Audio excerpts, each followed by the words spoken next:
পরে হঠাৎ করে একদিন আমার সাথে এরকম বাজে করার চিন্তা ভাবনা করছিল। পরে আমি এগুলো বলছি যে দুলাভাই আমি এগুলোর মধ্যে নাই, আমি এগুলো করি না। পরে বলছে যে তুমি যদি আমার প্রস্তাবে রাজি না হও তাহলে কিন্তু তোমার বোনকে আমি তালাক দিয়ে দেব। সেই একই ব্ল্যাকমেল আমাকেও করতে চাইছে সে। তখন তারপরও না বলছি, অনেক রিকোয়েস্ট করছে, অনেক জোরাজোরি করছে, তারপরও না বলছি, তার কথা আমি শুনিনি। পরে এক পর্যায়ে দেখি না আমার বোনের সংসার অশান্তি চলতেছে। অশান্তি যদি আমি তার কথা না শুনি সে আরও অশান্তি করবে। পরে এক পর্যায়ে চিন্তা ভাবনা করলাম, মাথার মধ্যে নিলাম যে নিজের বোন তো, কারণ বোনের সংসার টিকানোর জন্য কিছু একটা আমাকে করতে হবে। আমি যদি কিছু একটা না করি তাহলে তো হচ্ছে না।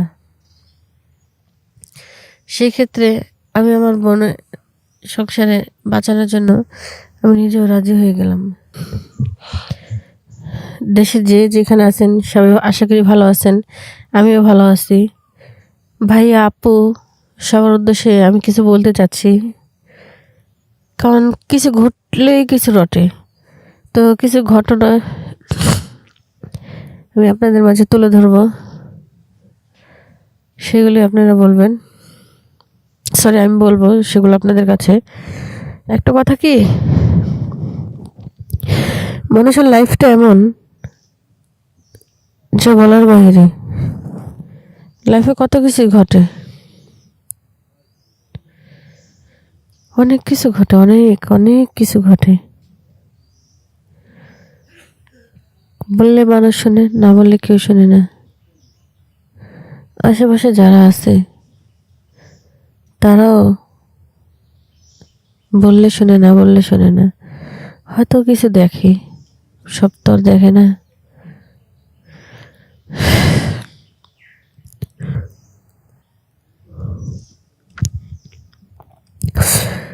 তো আপনাদের উদ্দেশ্যে আমি বলতেছি, আমি যে আজকে কথাগুলো বলবো সবাই মন দিয়ে শুনবেন, বুঝবেন আমি কি বলতেছি, তাহলে অনুভব করতে পারবেন কতটা কষ্ট নিয়ে আপনাদের মাঝে আমি আসছি, কতটা দুঃখ নিয়ে আপনাদের মাঝে আমি আসছি।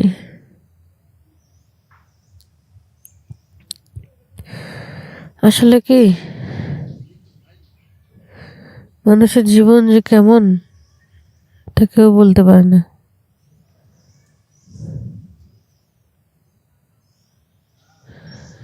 মানুষের জীবনে অনেক কিছু ঘটে, অনেক কিছু ঘটে। তো সেই ক্ষেত্রে আমি সেই রকমই কথা বলবো। আমার বাড়ি হচ্ছে সাভার। সাভারে আমার ফুল ফ্যামিলি আমরা থাকতাম। আমার ফ্যামিলির মধ্যে আমরা 4টা বোন, বাবা মা।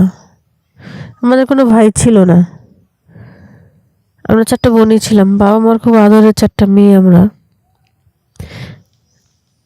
আমাদের বাবা মা আমাদের খুব আদর করতো, অনেক আদর করতো, যা বলার বাহিরে। পরে আমার বড় বোনের বিয়ে হলো ইটালি এক ছেলের সাথে বিয়ে দিল। না সরি, আমার বোনের বিয়ে হয়েছে পরে আমার বাবা ইটালি পাঠিয়েছে আমার বোনের হাজবেন্ডকে।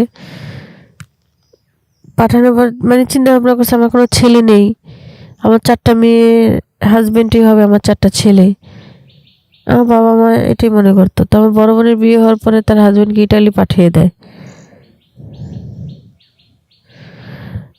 তাকে ইটালি পাঠিয়ে দেওয়ার পরে সে খুব ভালো ছিল কিছুদিন। ভালো থাকার পর কি বলবো, আমি বললাম তো কোনো ভাষায় পাচ্ছি না খুঁজে। বোনের জামাইকে ইটালি পাঠানোর পরে বোন আমাদের নিয়ে সাভারে বাসা নিল। বাসা নেওয়ার পরে বোনের কাছে আমার আরও 3টা বোনকে রাখছে। 4টা বোন একসাথে থাকি, বোন একা থাকবে সেখানে। বোনের হাজবেন্ড বলে তোমরা 4টা বোন একসাথে থাকো, এখানে পড়াশোনা করি আমরা 3টা বোন। বা দুলাভাই ঠিক মতো টাকা পয়সা পাঠাইতেছে, চলতেছি ফিরতেছি, খুব ভালোই দিন যাচ্ছিল।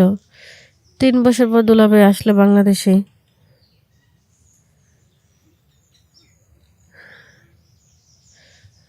অনেক কিছু নিয়ে আসছে আমাদের জন্য। একে বড় ভাইয়ের মতো আমরা সম্মান করতাম, আমাদেরকেও ছোট বোনের মতো সম্মান করতো, যা বলার বাহিরে। মানে আমরা বড় ভাইয়ের অভাবটা পূর্ণ, মানে আমাদের কাছে, মানে বড় ভাইয়ের অভাবটা কোনো দিকে আমরা করতে পারিনি। মানে খুবই খুবই ভালোবাসতো। এক পর্যায়ে সে আমাদের, মানে আমাদের 3টা বোনের কাছে, আমার বড় বোন জানতো না, 3টা বোনের কাছে এতটা কালারিং হয়ে গেল যে কি বলবো, বলার বাহিরে। প্রথমে আমার মেজ বোনের সাথে সে অনেক কিছু করছে। আমার বোন কাউকে বলতে পারে নাই, কইতে পারে নাই, সইতে পারে নাই। বললেই বলতো যে তার আমি বড় বোনকে তালাক দিয়ে দেবো, এগুলো ভয় দেখাইতো। ভয় দেখানোর পরে তারপরে আমার সেজ বোনের সাথে সে একই কাহিনী করছে।